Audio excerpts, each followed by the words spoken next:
पूर्णिमा के दिन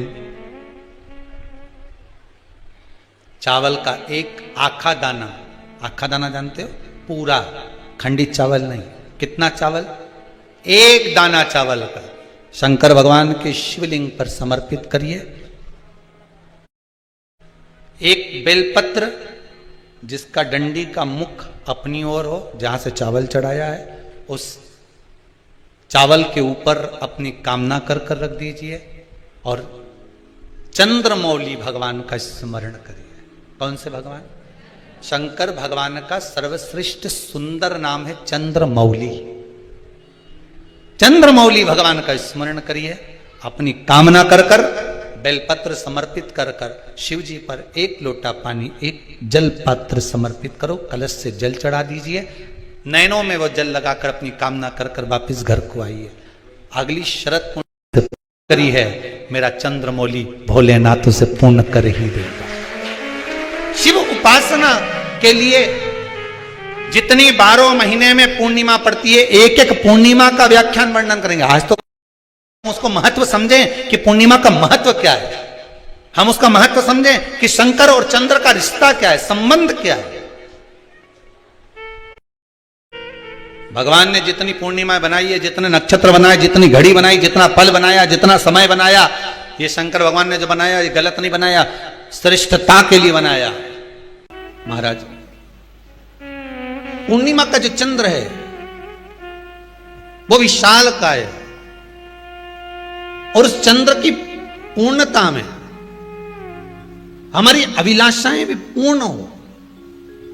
आप आस्था चैनल के माध्यम से जितने लोग कथा सुन रहे हैं, फेसबुक यूट्यूब पर जितने कथा सुन रहे हैं और कुबेरेश्वर धाम में जितने कथा सुन रहे हैं, आप में से कितने लोग हैं जो पूर्णिमा का व्रत करते हैं?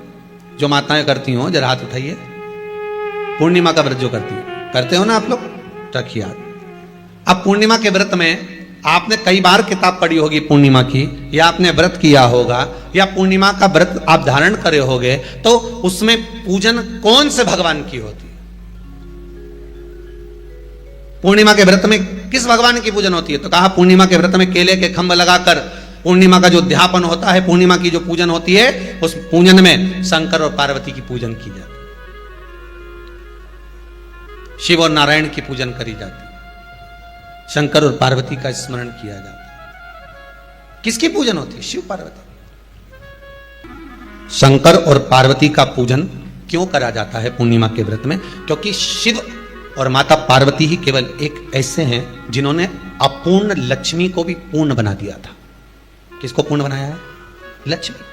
और भगवान को एक लोटा पानी अगर शिव को समर्पित कर रहे हो, श्वेत पुष्प को रखकर शंकर जी के ऊपर सफेद फूल को चढ़ाकर अगर एक लोटा जल भी, एक पात्र जल भी शंकर को समर्पित कर रहे हो, तो ये लक्ष्मी के लिए ही तो कर रहे हो। और कौन सी लक्ष्मी? पूर्ण लक्ष्मी। हमें जो शिव महापुराण के माध्यम से शास्त्र कह रहा है कि आप 32 पूर्णिमा के व्रत प्रारंभ करो। उसमें करना क्या है आपको? केवल जिस दिन व्रत रहे, रात्रि के समय पर कोई भी मीठा कुछ भी सामग्री आप चंद्र की रोशनी में, चंद्र को अर्घ देने के बाद, पूजन करने के बाद उसको रखो, और वही सामग्री जो नशा कर रहा है उसको पूर्णिमा के दूसरे दिन उसको खिलाओ। आप धीरे धीरे खिलाना चालू करेंगे, जिस नशे में वो डूबा हुआ है उस नशे से वो छूटना प्रारंभ हो जाएगा। 2 पूर्णिमा व्रत करके तो देखो, तीसरे में तुम्हें जरूरत ही नहीं, धीरे धीरे आप रुक, वो छूटना प्रारंभ हो जाएगा। पीपल का एक पत्ता, उस पत्ते पर थोड़ा सा चावल, थोड़ा सा चावल, पूर्णिमा की रात्रि को अपने हाथ में लेकर, अपने नयनों से लगाकर, शरीर पर से स्वयं उतारकर उसको दरवाजे के पास रख दीजिए। पूर्णिमा की रात्रि को पूर्ण होने पर उस चावल को दूसरे दिन सूंघ कर बहते हुए पानी में डाल दीजिए। महाराज, कितने भी रोग से ग्रसित हो गए, पीपल का एक पत्ता 52,000 ब्राह्मण की साक्षी कराता है। महाराज बहुत ध्यान देना, पीपल के वृक्ष में स्वयं नारायण का, मेरे कृष्ण का वास है। स्वयं भगवान गीता के अंतर्गत कहते हैं कि मैं पीपल का वृक्ष। जैसे पूर्णिमा का चंद्रमा बढ़ता है, पूर्णिमा का चंद्रमा जैसे पूर्ण होता है, ऐसी ही आपकी मनोकामना भी पूर्ण हो, पूर्णिमा के चंद्रमा की तरह प्रकाशित हो। बाबा आपकी मनोकामना पूर्ण करे। पूर्णिमा शिव महापुराण की कथा जो जीवन का एक सुख प्रदान करने वाली है, एक आनंद देने वाली है। बहुत बड़ा रोग हो गया, छूटने को तैयार नहीं है, बड़े बड़े इलाज करवा लिए, बहुत दिखा लिया, बहुत सब दूर इलाज करवाया, सब दूर दिखाया, पर मिटने को तैयार नहीं है। तो फिर अबीर का प्रयोग, एक चावल का दाना, एक श्वेत पुष्प और अबीर भगवान शंकर को समर्पित कर धीरे धीरे धीरे धीरे शरीर का रोग अपने आप समाप्त होना प्रारंभ मां की ओर लेकर जाओगे, उतना ये मन शुद्ध होता चले जाएगा। नया मकान बनाया किसी ने, जिनने बनाया जरा हाथ ऊंचा करो तो जरा। बनाया आप लोगों ने मकान, तो मकान बनाए होंगे तो वो जो मकान बनाने वाला मिस्त्री होता है ना, वो कह देता है अब तुम्हारी बिल्डिंग 3 मंजिल की हो गई, ऊपर एक मटकी टांग दो। अरे बोला सही है कि गलत है? कौन सा कलर की टांगो है? काय के लिए टांगो? कि जो बिल्डिंग को देखेगा और बिल्डिंग देखने के बाद उसकी नजर उस मटकी पे चली गई, तो मटकी से जब उसकी नजर मिल गई तो जितनी नजर इसने बिल्डिंग में लगाई वो सारी नजर उसकी मटकी पे पड़ते ही उसी में वापस प्रवेश कर गई। मतलब नजर बिल्डिंग में आई। कहां टांगी मटकी? पीछे, राइट लेफ्ट, कहां टांगी? बिल्कुल आगे। कि जो बिल्डिंग को देखेगा, जो इस मकान को देखेगा, जो इस बिल्डिंग को देखेगा, जो नए मकान को देखेगा, और उसकी दृष्टि घूमते घूमते घूमते घूमते अगर मान लो वो घूमती हुई दृष्टि उस मटकी पर चली जाती है, तो हमारी बिल्डिंग पर नजर नहीं लगेगी। नहीं तो दुनिया की लोगों की नजर तो बड़ी विचित्र होती है। कौन से कलर की टांगी? काले कलर। पुराण भी यही कहती है कि भगवान के मंदिर क्यों जाते हैं, किस लिए जाते हैं, और एक ही देवता है जिसके माथे पे मटकी बंधी रहती है। अरे बोलो तो जम के, कौन सा? देव अधिदेव महादेव, उसके माथे पे हमेशा कलश ही मिलता है। तो किसी ने पार्वती जी शिव जी से पूछी, क्यों भोलेनाथ जी ये बताओ जरा, ये जब गंगा तुम्हारे सिर पर है, भोलेनाथ जी जब गंगा तुम्हारे सिर पे है तो पानी तो यूं निकलना चाहिए, तो ये उल्टा पानी तुम्हारे ऊपर बूंद बूंद टपक रहा है, ये है क्या? शंकर भगवान बोले ये पानी का तो बहाना बना के रखा है, जो भगत मेरा दर्शन करने आता है उसकी नजर तो मेरी मटकी ही उतार देती है, उसकी नजर तो मेरी मटकी ही उतार देती है। जो शंकर के मंदिर में प्रवेश करता है और प्रवेश करते समय बस मेरे उस कलश का दर्शन करता है। कई लोग प्रश्न करते हैं, महाराज जी इस कलश का महत्व क्या है?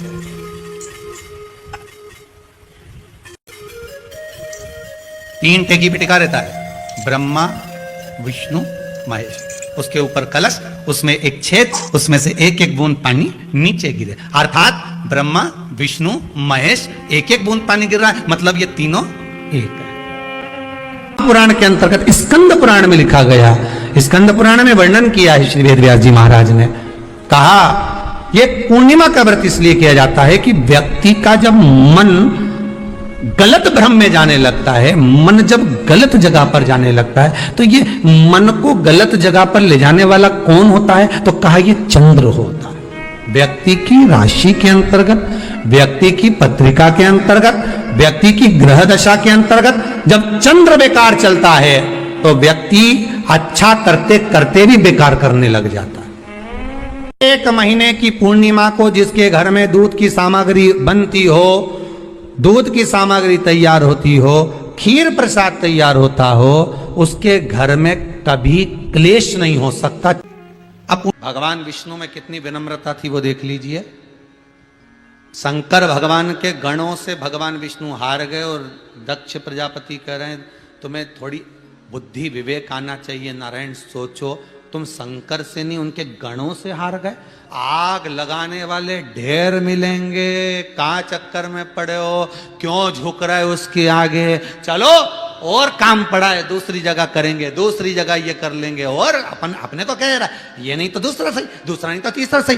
दुनिया के लोग आग लगाएंगे, तुम्हें भटकाएंगे, मार्ग से विभाजित करेंगे, पर बुद्धि तुम्हें चाहिए, भगवान विष्णु जैसी विनम्रता तुम्हें चाहिए। भगवान विष्णु ने कहा नहीं, आप कह रहे हो कि गणों से हार गया, उसके हारने का कोई कारण होगा, मैं क्यों हारा हूं उसका कोई कारण होगा। भगवान विष्णु उसी समय पर हारते से ही शंकर भगवान के पास पहुंच गए। भोलेनाथ जी मुझे यह बताओ कि मैं आपके गणों से क्यों हारा, तुम्हारे गणों से हारने का कारण क्या था? शंकर भगवान ने कहा एक कारण है नारायण, एक कारण।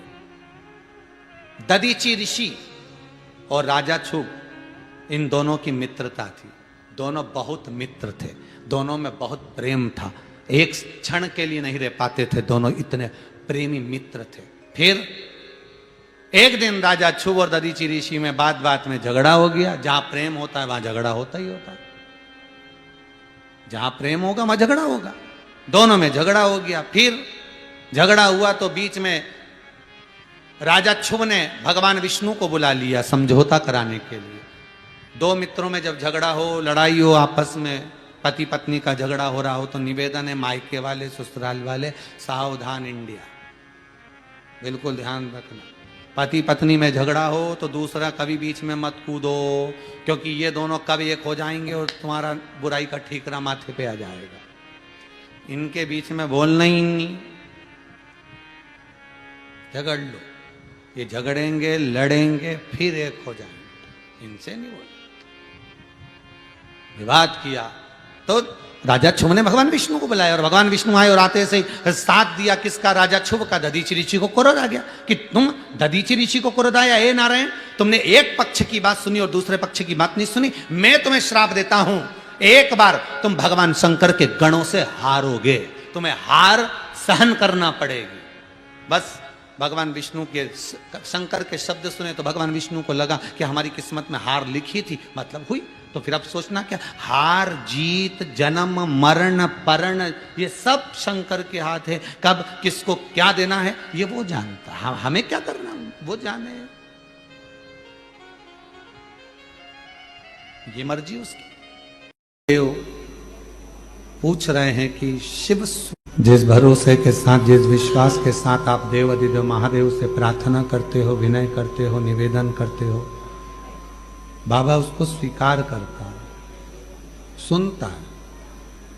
चंद्रदेव पूछ रहे हैं कि शिव सुनेगा कैसे, शंकर जी को कहने के लिए कहाँ जाया जाए।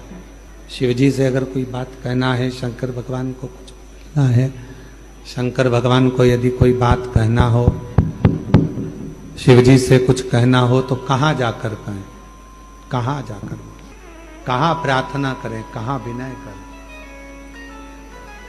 देवऋषि नारद जी ने कहा कि तुम जहां बैठो,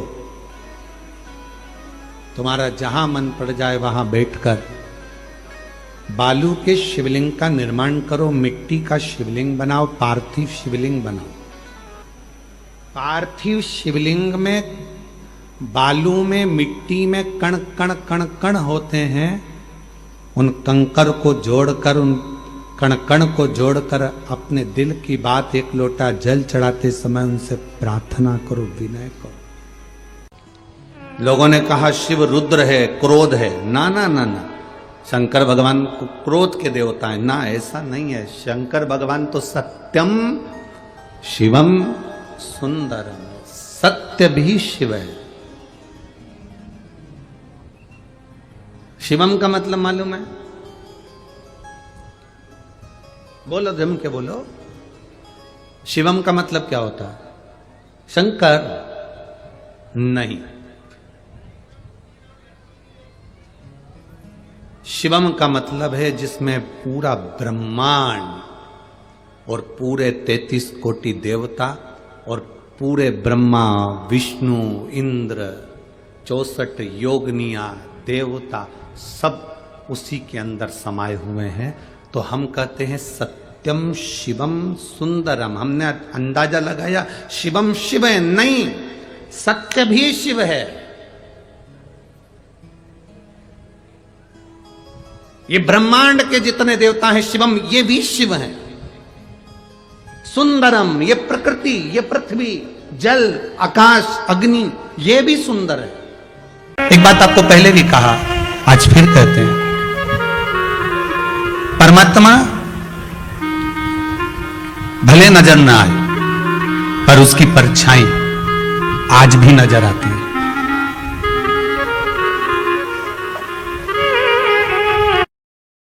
और हम तो भगवान से यही प्रार्थना करते हैं, चंद्रमा की रात्रि में जो मेरे शंकर के मस्तक पर चंद्र होता है, इसलिए कथा को 2 दिन की रात्रि को ली है कि चंद्रमा को जैसे आपने मस्तक पर धारण करा है, मेरे शंकर जो इस रात्रि की कथा को सुन रहे हैं उनको भी उन्नति की सीढ़ी पर आगे बढ़ा देना। ये भी आने वाले समय में शिव महापुराण की कथा श्रवण करवाएं, जनमानस का कल्याण करवाएं, ऐसी कृपा कर देना भोलेनाथ, ऐसी करुणा कर देना।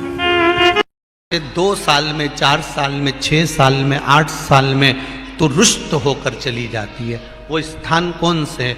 तो 2 स्थान माता लक्ष्मी ने बताए हैं। पहला, फूटे हुए बर्तन में भोजन करना। कौन से बर्तन में? जम के बोलिए जरा।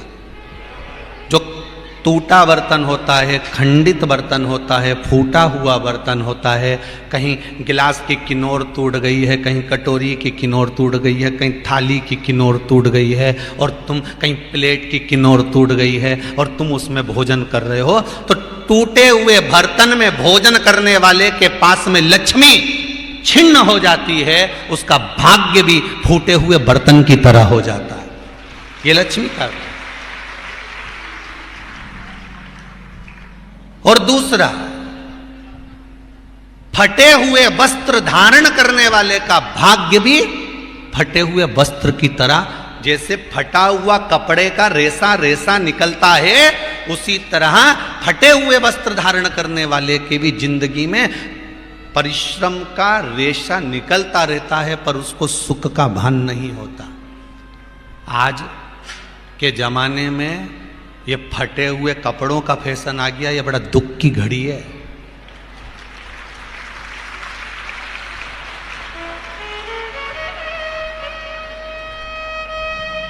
ये बड़ी दुख की घड़ी है महाराज, और लोग उसको फैशन समझ रहे हैं।